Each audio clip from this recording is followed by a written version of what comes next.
Sudah berjalan beberapa bulan sehabis dilakukan pengecekan pembangunan di jero SMA 21 Palembang, pihak penyidik dari tim Pitsus Kejari Palembang belum lagi melakukan pemeriksaan terkait dugaan korupsi di jero sekolah tersebut.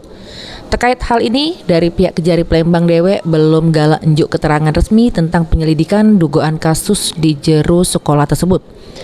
Pas dikonfirmasi ke Kejari Palembang, Sugianta masih belum unjuk keterangan resmi terkait pemeriksaan tim Pitsus Kejari Palembang di SMA 21 Palembang.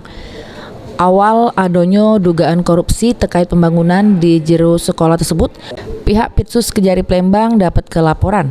Sudah itu melakukan pemeriksaan di lapangan.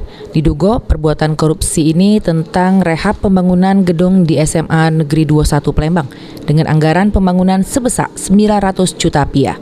Sri Febriandi, PAL TV.